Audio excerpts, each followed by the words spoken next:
Hello students, welcome back to our YouTube channel Rahul sir bio Trivedi. तो बच्चों आज हम लोग प्लांट किंगडम के अंतर्गत कुछ बहुत ही important NCERT line to line questions को कंप्लीट करेंगे। लेकिन इससे पहले ये 2024 एग्ज़ाम के लिए पहला एपिसोड है, पहली क्लास है। और इसके पहले एक बात हमारी ध्यान रखें, पीछे स्क्रीन पर आप देख रहे हैं इस समय क्या लिखा हुआ है कि जीत निश्चित हो तो कायर भी लड़ते हैं और योद्धा वो होते हैं जो हार निश्चित हो फिर भी मैदान नहीं छोड़ते। तो होपलेस नहीं होना है, लड़ते रहना है और तैयारी जीत की, तैयारी नीट की। चलिए शुरू करते हैं आज का क्वेश्चन बैंक। आज का बच्चों पहला क्वेश्चन अब आपके सामने स्क्रीन पर है। ब्रायोफाइट्स आर, देखिए चेक योर स्किल। आप भी आंसर लगाइए, कॉपी लेके बैठिए और हमारे साथ साथ आंसर दीजिए। फिर इसके बाद मैं इसका जब सॉल्यूशन बताऊंगा, आंसर बताऊंगा, तो आप अपनी स्किल को चेक करिए हमारे साथ। तो चलिए पहला क्वेश्चन हमारा क्या है। Bryophytes are amphibians of the plant kingdom, reptiles of plant kingdom, first vascular bundle containing plants और the first and third both. इधर भी आप पढ़ सकते हैं, हिंदी में भी है। ब्रायोफाइट्स पादप जगत के उभयचर है, पादप जगत के सरीसृप है। पहला संवहनी बंडल जिसमें पौधे आए, और पहला और तीसरा दोनों ऑप्शन यहां पर। अब देखिए यहां पर amphibians of the plant kingdom, बच्चों यही आंसर आपका करेक्ट आंसर है। Amphibians of the plant kingdom क्यों करेक्ट आंसर है, इसको बड़े ध्यान से समझेंगे। एवरीबॉडी नो दैट कि जो ब्रायोफाइट्स होते हैं बेटा, ये कहां पे रहते हैं? They are grew in the moist soils, moist and sandy soils, छायादार और नमी स्थानों पर उगते हैं। और सबसे बड़ी बात ये होती है बेटा इसमें कि इनको अपने फर्टिलाइजेशन के लिए जल की आवश्यकता होती। They required water for fertilisation. So the first option of this question is correct. अब बेटा यहां पर बाकी की बात करें कि reptiles of the plant kingdom क्यों नहीं होगा, क्योंकि ऐसा कुछ है ही नहीं। रेप्टाइल्स केवल कहां पे रहते हैं? लैंड लिविंग होते हैं, और इस प्रकार के प्लांट दोनों जगह पे पाए जाते हैं। फिर तक first vascular bundle containing plants, जिनमें पहले संवहन बंडल पाए जाते हैं, जाइलम फ्लोएम पाए जाते हैं। तो फर्स्ट वेस्कुलर प्लांट्स जो होते हैं वो टेरिडोफाइट्स हैं। टेरिडोफाइट्स से पहली बार वेस्कुलर टिश्यू प्लांट किंगडम में एंट्री करता है। तो इसका जो थर्ड ऑप्शन है वो नहीं होगा। तो जब पहला और तीसरा है ही नहीं तो चौथे होने का कोई मतलब ही नहीं। चलिए अब बात करते हैं क्वेश्चन नंबर 2 की। The body organisation of bryophyte have unicellular और multicellular rhizoids, less differentiation than algae. They have two roots, stem and leaves. Fourth है first and third both. Bryophyte का शारीरिक संगठन एक कोशिकी या बहुकोशिकी प्रकंद। इसकी जगह राइजोइट्स जो है ना, राइजोइट्स उधर प्रकंद नहीं होगा, मूलाभास होता बेटा। इसकी हिंदी यहां पर होगी मूलाभास, ये मिसप्रिंट है। शैवाल की तुलना में कम विभेदन, इसमें असली जड़ तना और पत्तियां होती हैं। चौथा 1 और 3 दोनों। तो चलिए बात करते हैं, सबसे पहले हम किस बात के लिए बात करते हैं कि इसका राइट आंसर क्या होगा। बेटा इसका राइट आंसर होगा पहला, यूनिसेलुलर और मल्टीसेलुलर राइजोइट्स। देखिए राइजोइट्स यानी मूलाभास, rhizoid that is not a true roots, because क्यों यह वास्तविक जड़ें क्यों नहीं? क्योंकि बेटा इसमें वेस्कुलर बंडल नहीं होते। अभी मैंने पहले क्वेश्चन में ये बात बताई आपको कि ब्रायोफाइट्स में वेस्कुलर बंडल नहीं होते। नॉन वेस्कुलर एम्ब्रियोफाइट प्लांट, ये कैसे हैं? नॉन वेस्कुलर प्लांट्स हैं। तो यहां पर मूलाभास क्यों लिखा? क्योंकि जड़ का आभास कराते हैं। कैसे? प्रोवाइडेड एंकरेज, स्थिरता देते हैं। Also provided minerals and water absorption, ये पौधे के लिए जड़ की तरह जल और खनिज पदार्थों का अवशोषण करते हैं। लेकिन वास्तविक वेस्कुलर बंडल ना होने के कारण इसको हम क्या बोलते हैं, राइजॉइड्स या मूलाभास कहते हैं। तो आई थिंक बात करते हैं क्वेश्चंस की। तो पहला ऑप्शन करेक्ट मैंने बताया कि यूनिसेलुलर और मल्टीसेलुलर राइजॉइड्स प्रेजेंस होते हैं। अब बात करें कि दूसरा, तीसरा और चौथा क्यों नहीं है। Less differentiation then algae. आप प्लांट किंगडम में एनसीईआरटी देखें तो एल्गी के बाद ब्रायोफाइटा को रखा गया और एक लाइन लिखी गई बेटा, क्या लाइन लिखी गई, they are more developed than the algae. ये एल्गी की तुलना में अधिक विकसित पौधे हैं। तो ये वाली बात तो बिल्कुल गलत होगी कि लेस डिफरेंशिएशन देन एल्गी। फिर they have to root stem and leaves, इस बात पर भी बात करनी। देखो, जब हम मॉसेस में लीफी स्टेज की बात करते हैं तो वहां पर हम देखते हैं कि रूट, स्टेम और लीफ लाइक अपीयरेंस लिखा हुआ, जड़, तना, पत्ती जैसी संरचनाएं बनने लगी, लेकिन वो वास्तविक नहीं है।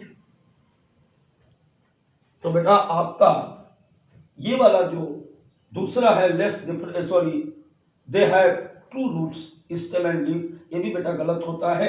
अब बात करें अगर हम चौथे की, तो पहला तो सही है लेकिन तीसरा गलत है, इसलिए चौथा भी नहीं होगा। I think my point is clear. देखो, क्वेश्चन करते समय एक बात ध्यान रखनी, एक तो तरीका ये होता है कि हम सीधे टिक कर लें, याद कर लें, ऐसे सिलेक्शन नहीं होते बेटा।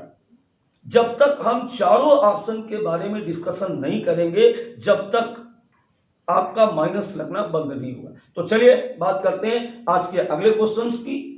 बेटा अगला क्वेश्चन अब आपके सामने है, the main plant body of bryophyte, और यहां पर क्या लिखा है, ए दैट प्रोड्यूस डी। थोड़ा सा इसे छोटा करेंगे और जिससे आपको हिंदी भी आसानी से समझ में आए, और छोटा करेंगे थोड़ा सा। देखो यहां पर क्या मतलब है कि ब्रायोफाइटा का मुख्य पादप शरीर, यहां पर क्या भरना था, ए दैट प्रोड्यूस डी। पहला ऑप्शन है ए डिप्लॉइड्स, बी गैमेट्स, ए हैप्लॉइड, बी गैमेट्स, ए हैप्लॉइड, बी स्पोर, ए डिप्लॉइड्स, बी स्पोर्स। चलिए पहले आप लगाइए आंसर, फिर हम आपको बताते हैं कि इसका राइट आंसर क्या होगा। बेटा इसका जो सेकंड ऑप्शन है, ये हमारा करेक्ट ऑप्शन है। क्यों? देखिए ब्रायोफाइट्स जो होते हैं, एल्गी और ब्रायोफाइट्स दोनों ही, अगर उनकी लाइफ साइकिल को देखा जाए तो alternation of generation presence mean the gametophyte and sporophyte both are alternately comes together. एक दूसरे के बाद पीढ़ी एकांतरण निश्चित तौर पर आता है, मतलब गैमेटोफाइट और स्पोरोफाइट प्रवस्थाएं एक दूसरे के बाद निश्चित क्रम में आती है, लेकिन दोनों में एक समानता है। एल्गी और ब्रायोफाइट दोनों में एक समानता है। क्या समानता है बेटा? कि दोनों में गैमेटोफाइट मेन होती है, और जिनमें भी गैमेटोफाइट मेन होती है, gametophyte in the sense and haploid, answer क्या आएगा यहां पर? The main plant body of bryophyte is haploid and they produce gametes. चूंकि जो गैमेटोफाइट है उस पर ही एंथीडियम, मेल रिप्रोडक्टिव ऑर्गन्स, पुंधानी, नर जननांग, आर्चिगोनियम कहां पे जनरेट हो रहे? गैमेटोफाइट पे जनरेट हो रहे। और एंथ्रोजॉइट मदर सेल्स अब माइटोसिस के द्वारा क्या प्रोड्यूस करती है? गैमेट्स बनाती है, एंथ्रोजॉइट्स बनाती है, एक सेल बनाती है। तो यहां पर बेटा हम पहला ऑप्शन क्या भरेंगे कि the main plant body of bryophyte is haploid and that produce gametes. Bryophyta का मुख्य पादप शरीर जो होता है वो अगुणित होता है और वो गैमेट्स यानी युग्मक का निर्माण करता है। तो चलिए बात करते हैं नेक्स्ट क्वेश्चन की। First organisms to colonise rock are. ये क्वेश्चंस जो है ये काफी मजेदार क्वेश्चंस। दरअसल ये क्वेश्चन दोनों जगह से है। कहां से हम इसको ले सकते हैं? बेटा यहां से हम ले सकते हैं इसको, एक तो ये ब्रायोफाइटा से भी पढ़ सकते हैं, दूसरी बात ये हम कहां से और पढ़ सकते हैं? सक्सेशन से। इकोलॉजी में एक टॉपिक है सक्सेशन। इस क्वेश्चन का बहुत सारे बच्चे मतलब नहीं समझ पाते। इसका मतलब है चट्टान को आबाद करने वाला पहला जीव। ये चट्टान पर आबाद करने वाला पहला जीव से क्या मतलब है? मतलब है जैसे कोई न्यूड रॉक्स होती है जहां पर पहले से कोई वेजिटेशन नहीं होता है, तो वहां पर वेजिटेशन की स्टार्टिफिकेशन कौन करता है? ये क्वेश्चन समझे। पहले क्वेश्चन क्या पूछा जा रहा है कि किसी नग्न चट्टान पर उगने वाली प्रथम वनस्पति कौन सी होती है। चलिए ऑप्शन पर विचार करते हैं। पहला है बेटा मॉस, दूसरा है लाइकेंस, तीसरा है लिवरवर्ट और चौथा है पहला और दूसरा बोथ। सक्सेशन में पढ़े या आप इसी चैप्टर में पढ़ें, किसमें? प्लांट किंगडम में ब्रायोफाइट्स अगर आप पढ़ते हैं तो वहां पर आपको पता चलेगा। क्या पता चलेगा? कि जो फर्स्ट कॉलोनाइज प्लांट्स होते हैं वो होते हैं मॉसेस और lichens. It's mean right answer क्या है इसका बेटा? First and second both. अब क्यों? क्योंकि देखो मॉसेस सबसे पहले क्या आएगा? लाइकेंस आएगा। लाइकेंस कैसे पौधे होते हैं? Everybody know that is the symbiosis between the algae and fungi. Lichen क्या है? लाइकेन शैवाल और कवक के बीच की साझेदारी है। लाइकेन शैवाल और कवक के बीच की साझेदारी होती है। तो ये इनके स्पोर्स बर्ड के द्वारा, विंड के द्वारा या हवा के द्वारा पहले रॉक्स पर पहुंचते हैं, फिर ये लाइकेन्स वहां पर उगते हैं और उगने के बाद ये एक विशिष्ट प्रकार का एसिडिक मटेरियल सीक्रेट करते हैं जिससे रॉक्स पर दरारें बनती हैं और दरारें बनने के बाद उसमें मिट्टी भर जाती है, फिर वहां पर मॉसेज स्टेज आती है। क्लियर हुआ? तो आपका 4 ऑप्शन इज राइट। चलिए बात करते हैं क्वेश्चन नंबर 5 की। For transport of living material which of following is more suitable to use? More suitable to use Marchantia, Funaria, Sphagnum और रिक्सिया। जीवित सामग्री के ट्रांसपोर्ट के लिए या ट्रांसपोर्ट के लिए निम्न में से किस पौधे का उपयोग किया जाता है? मार्केंसिया, फ्यूनेरिया, स्फेग्रम और रिक्सिया। देखिए यहां पर वास्तविक लाइन क्या है एनसीईआरटी की? एनसीईआरटी की लाइन है कि स्फेग्रम एक मॉस है, स्फेग्रम एक ब्रायोफाइट्स है, उसमें वाटर होल्डिंग कैपेसिटी बहुत अधिक होती है, जिसकी वजह से जब हम पौधों को एक स्थान से दूसरे स्थान तक ट्रांसपोर्ट करते हैं तो उसमें जो मिट्टी होती है ना पौधे के नीचे, उसके नीचे उसको लपेट दिया जाता है, कवर कर दिया जाता है, जिससे क्या होगा कि उस पौधे को अधिक देर तक पानी मिलता रहता है। इसके लिए कौन उपयुक्त होगा बेटा? स्फेग्रम। तो इसका सही आंसर क्या होगा? थर्ड। इसका सही आंसर क्या है बेटा? थर्ड, स्फेग्रम। तो चलिए अगली बात करते हैं नेक्स्ट क्वेश्चन की। तो नेक्स्ट क्वेश्चन की अगर बात करें, which of the following obtain from Sphagnum as coal? Learning question है कि स्फेग्रम से इनमें से कोल के रूप में या काले पदार्थ के रूप में किससे प्राप्त किया जाता है? निम्नलिखित में कौन सा स्फेग्रम से कोल के रूप में प्राप्त होता है? पहला ऑप्शन है बिटुमेंस, दूसरा है पीट, तीसरा है लिग्नाइट और चौथा है एंथ्रेसाइट। अब इसमें से इसका सही आंसर बेटा पीट। अब देखो ये पीट होता क्या है? पीट क्या होता है? ये क्वेश्चन मालूम है तुम्हें कहां से? ये क्वेश्चन बेटा इसके पहले वाला स्फेग्रम वाला, ट्रांसपोर्ट वाला और पीट वाला, दोनों क्वेश्चंस जो है ये इकोनॉमिक इंपॉर्टेंस ऑफ ब्रायोफाइट से है। किससे है? इकोनॉमिक इंपॉर्टेंस ऑफ ब्रायोफाइट से है। इकोनॉमिक इंपॉर्टेंस ऑफ ब्रायोफाइट से कैसे? देखो मैं बताता हूं ये पीट क्या है। स्फेग्रम का दूसरा नाम पीट मॉस भी है। क्यों?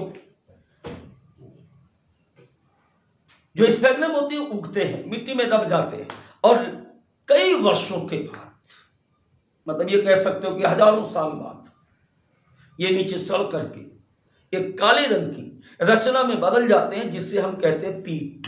क्या बोलते हैं बेटा? पीट। फिर इसे खोद करके निकाल लिया जाता है, छोटे छोटे ब्लॉक्स में काट लेते हैं, और काटने के बाद इसका प्रयोग मैनर्स के रूप में किया जाता है और फ्यूल यानी ईंधन के रूप में किया जाता है। तो बात समझ गए होंगे अब तक कि इसका सही आंसर क्या था बेटा? पीट। चलिए अगली बात करते हैं हम लोग, question number 7। Asexual reproduction in bryophyte is not take place by. इनमें से ब्रायोफाइट में अलैंगिक जनन किसके द्वारा नहीं होता है? थोड़ा सा इमेज को छोटा करें, पूरा क्वेश्चन हिंदी में भी देखना चाहिए बेटा। जी हाँ, तो पहला है फ्रेगमेंटेशन, दूसरा है गेमी, तीसरा है बडिंग, सेकेंडरी प्रोटोनिमा, और चौथा है oogamous टाइप। पहला क्या बताया मैंने आपको कि फ्रेगमेंटेशन, दूसरा गेमा, तीसरा बडिंग इन सेकेंडरी प्रोटोनिमा, और अगला है बेटा oogamous टाइप। अब अगर हम बात करें इस क्वेश्चन की कि इसका आंसर क्या होगा, तो इसका आंसर है बेटा oogamous टाइप। देखो ब्रायोफाइट्स में विखंडन भी होता है, मार्केंसिया यानी लीवर बर्ट में गेमा द्वारा एसेक्सुअल रिप्रोडक्शन होता है, कंफर्म है बच्चों। Budding in secondary protonema, secondary protonema क्या है? देखो दो प्रकार के प्रोटोनिमा की बात होगी, तो पहले तो सबसे पहली बात यही है कि प्रोटोनिमा क्या है। स्पोर जर्मिनेशन के बाद जो थ्रेड लाइक स्ट्रक्चर निकलता है, उस थ्रेड लाइक स्ट्रक्चर को हम प्रोटोनिमा कहते हैं। अगर स्पोर जर्मिनेट होता है तो उससे क्या निकलेगा? प्राइमरी प्रोटोनिमा निकलेगा। स्पोर के अलावा अगर कहीं से थ्रेड लाइक स्ट्रक्चर बनता है तो उसे हम बोलते हैं सेकेंडरी प्रोटोनिमा। जैसे रूट से बन जाए, लीफ से बन जाए, या किसी और से बन जाए। क्लियर हुआ? तो इसका सही आंसर oogamous इन रियलिटी क्या होता है? oogamous को हिंदी में कहते हैं अंडयुग्मकी। जब ओवा बड़ा हो और स्पर्म छोटा हो, इस प्रकार का फर्टिलाइजेशन जब भी होता है बेटा, तो इसे कहते हैं oogamous। That is the characteristic feature of the alga, that is not characteristic feature of the bryophyte. ये ब्रायोफाइट का कैरेक्टर नहीं है, ये कैरेक्टर किसका है? ये कैरेक्टर है बेटा शैवाल का, बेटा कैरेक्टर है किसका? एल्गी का। क्लियर हुआ? चलिए बात करते हैं क्वेश्चन नंबर 8। मांस के जीवन चक्र की प्रमुख अवस्था होती है the predominant stage of life cycle of a moss is. ये बहुत मिसप्रिंट है इसमें, इसका मतलब क्या? The predominant stage of life cycle of moss is. मांस के जीवन की प्रमुख अवस्था होती है। देखिए इसमें तो देर लगनी नहीं चाहिए।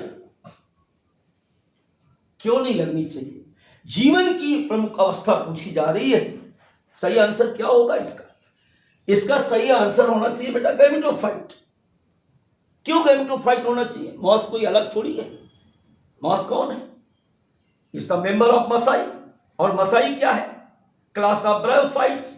तो सारी ब्रायोफाइट्स की जब लाइफ साइकिल गैमेटोफाइट होती है तो मॉस की भी गैमेटोफाइट। क्लियर हुआ? चलिए टाइम बर्बाद नहीं करते हैं, छोटा क्वेश्चन, लर्निंग क्वेश्चन, ध्यान रखें। ऐसे क्वेश्चन जो होते हैं ये धोखा देने वाले होते हैं। कभी कभी एकदम स्लोअर और सीधी गेंद आ जाती है, आप दिमाग लगाते हैं गलत हो जाता है। चलिए क्वेश्चन नंबर 9 की बात करें। Match the incorrect match. इनमें से मैच द इनकरेक्ट मैच, इनमें से कौन सा सही मैच नहीं है? Hornwort, Marchantia, Bryophyta, Polytrichum, liverwort, Marchantia और मोसेस स्फेगम। देखो बेटा इसमें एक बात ध्यान रखो। क्या ध्यान रखना आपको? यहां पर गलत मिलान का मिलान करें। इसमें से कौन मिसमैच लिखा हो? अगर हम ब्रायोफाइटा की क्लासिफिकेशन की बात करें, किसकी बात करें? ब्रायोफाइटा की क्लासिफिकेशन, तो हिपैटोकॉप्सिडा, एंथ्रोप्सिडा और ब्रायोप्सिडा 3 क्लास है इसकी। कौन कौन से बताए? हिपेटोकॉक्सिडा के मेंबर्स को हम कहते हैं लीवरवर्ट। और लीवरवर्ट के एग्जाम्पल क्या है? Marchantia, Pellia, Riccia. फिर होता है हॉर्नबर्ट। हॉर्नबर्ट कौन है? एंथ्रोप्सिडा के सदस्य, जिसकी चर्चा एनसीईआरटी ने नहीं की। फिर इसके बाद ब्रायोप्सिडा। ब्रायोप्सिडा में कौन आता है? मॉसेस आते हैं। अब चलिए, इतनी बात क्लियर हो गई है। तो हॉर्नबर्ट में मार्केंसिया लिखा, यही गलत है यार, यही गलत है। क्योंकि हॉर्नबर्ट, मार्केंसिया किसका एग्जाम्पल है? मार्केंसिया एग्जाम्पल है बेटा लीवरवर्ट का। मार्केंसिया एग्जाम्पल एंथ्रोप्सिडा का नहीं है, नहीं है। और पहले तो हमें पढ़ने नहीं है हॉर्नबर्ट, क्योंकि हमारे सिलेबस में केवल दो ही हैं, हिपेटोकॉक्सिडा और ब्रायोप्सिडा। तो बच्चों, आशा करते हैं कि आपको मजा आया होगा आज के क्वेश्चंस में। फिर मिलेंगे एक नई क्लास के साथ। जुड़े रहिए हमारे साथ, राहुल सर बायो त्रिवेदी के साथ, और अपने सिलेक्शन को सिक्योर करें अगर लगी हो। और अगर आप नए स्टूडेंट्स हैं तो चैनल को सब्सक्राइब करें, लाइक करें। फिर मिलते हैं। जय राम जी की।